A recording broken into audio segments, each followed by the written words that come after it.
Our New York correspondent, Sherwin Bryce-Pease, now joins us via Skype for the latest. Sherwin, thank you so much for joining us.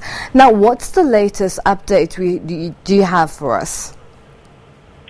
So, Lulu, this is essentially an ongoing event. Hurricane Irma made landfall in the Florida Keys, the islands just south of the state of Florida in the Atlantic Ocean. As a Category 4, we can now confirm that it has been downgraded to a Category 3, but as you mentioned in that report, still packing winds of 130 miles per hour. That's around 200 kilometers an hour. Just imagine a speeding Formula One car going down the straight at a Grand Prix. That is the level of speed and the ferocity of the winds that people in Florida are currently experiencing. And of course, there's been a great deal of uncertainty as to where exactly Irma would track. At the beginning of the week, we were talking about it possibly sort of looping off the east coast of Florida and then back into the Atlantic. That hasn't happened at all. It went over Cuba 24 hours ago, so there's devastation in Cuba. There's devastation in a number of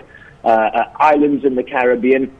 But what Irma has done now, and that has surprised officials in the last moments here, is that it's tracked further left.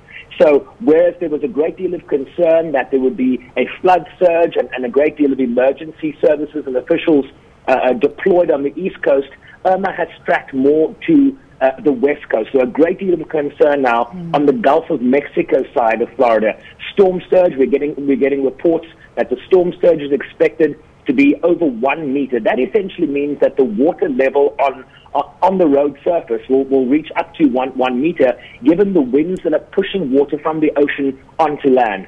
So that's going to be a big concern. We saw that with Hurricane Harvey, which just basically sat there on the state of Texas for 3 days, dumping record-breaking amounts of rain. I saw a report estimating that it dumped around 78 trillion liters of rain is what Harvey did. We're not expecting that amount of rain, but the winds with Irma, are a big concern. Now, Sherwin, with regards to the forecasters, they seem to be missing it here and there, and what they've given to everyone so far has, as you mentioned, that there's been a slight shift in terms of direction. Instead of going east, Irma has sort of gone slightly west. What should we expect going forward? Well, it does. I think you raise an important point, is that science hasn't quite been able to be 100% accurate when it comes to weather events, whether you're talking about blizzards and snowstorms, the velocity of those blizzards, they're not really able to tell you. So what you tend to get in these circumstances, especially from the 24-hour news cable shows, is a lot of hype. And that's a big concern. Sometimes people take it for granted. Oh, the newscasters and the weatherman is hyping things up. This is a very ferocious storm. And why do we know that? We know that because of the devastation it has wrought on islands like St. Martin's, Antigua and Barbuda, which is 90% destroyed. I was just looking at pictures of the U.S. Virgin Islands. I mean, the devastation that Irma has brought to the islands in the Caribbean was a big forewarning for the people in Florida. The big concern now is how quickly is this going to move through Florida. The difficulty with Harvey is that it didn't move for days. This one is moving, and of course there's now also a tropical storm warning for states further north of Florida. The states of Georgia is under, I understand, a tropical storm warning. So this is a slow-moving event, but we still have about 24 hours of Irma in Florida. And you talk about the lack of accuracy. What you have at the beginning of events like this is various models predicting where the storm might go. But what they always tell you is we're probably wrong. It could turn to the left, it could turn to the right, and I think that's the difficulty you're seeing with Irma right now. Now, Sherwin, with regards to fatalities, we've seen in the reports that the death toll has passed 25. What are the figures sitting at currently?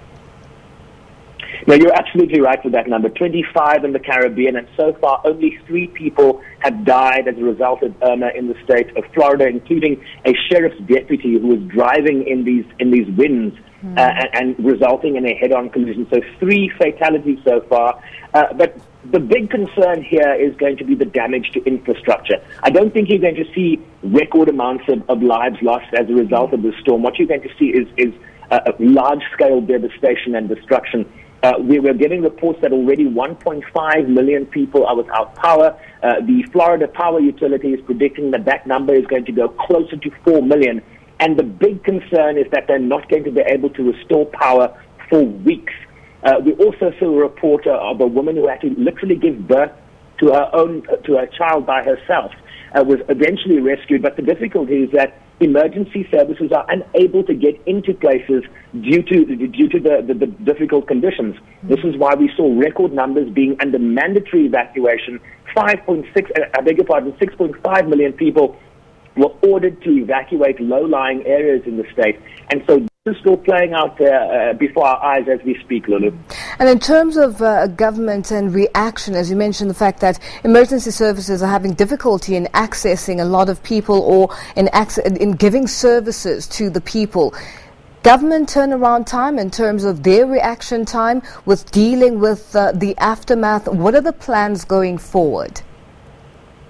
Well, what happens in situations like this? The governor issues a state of emergency declaration. The president, Donald Trump, issues a second federal emergency declaration. And what that allows is for troops from the National Guard to be on standby. They are deployed to the state of Florida. The Federal Emergency Management Agency has access to additional federal funds. But the difficulty is when the storm is happening, it does not make sense. It's not logical to send an ambulance out, to send an emergency crew out, if they too are then going to be placed at risk. This is why you have a mandatory evacuation order in place. You have people moved away from dangerous areas so that if the worst case scenario does hit, there will be no expectation that emergency services would then have to go out and risk their lives because you decided to stay home. Essentially, emergency services have told people if you're going to stay, if you're going to shelter in places we have told you to evacuate from, don't expect us to come and get you during the storm. So you have to sit it out and wait for, people are often going to have to use boats. Sometimes 4x4s can't get through the water, so you have to have boats on standby. Everything that could have been done to mitigate the end result that will be faced with the storm has been done. But what we have to wait now for the storm to pass through and for us to really evaluate what the damage is and what the need is on the ground. Now, Sherwin, very quickly, with regards to people being evacuated, have people heeded the call this time around? Because we saw some time ago, a couple of days ago, where people didn't want to leave their homes. They wanted to stay on and not leave, and obviously causing more chaos with regards to emergency services and not having access to them. What's happened to those people? Has everyone heeded the call to evacuate? Well, I think the short answer is no, not everybody, as is human nature, heeded the call. But I think we also saw, and we reported on this, bumper-to-bumper traffic. Bumper-to-bumper traffic, full flights out of Florida on the highways. People did heed the call. There were some stubborn people in the Florida Keys when it wasn't clear that the storm, the eye of the storm would make a direct hit on some of those islands. But as that storm started to change, so too the decision-making process in those areas. So I think millions of people have been evacuated, but Lulu, there are always people left behind. So once this thing comes through, we'll be able to give you a better number as to what the state of play is on the ground. Sherwin, this is definitely a story that has been developing over some time, and we will continue watching that. Thank you so much for that update. And that was our New York-based correspondent, Sherwin Bryce-Pease, giving us an update on Hurricane Irma and the different category storms and everything that's happening currently in the Florida Keys and the Caribbean islands.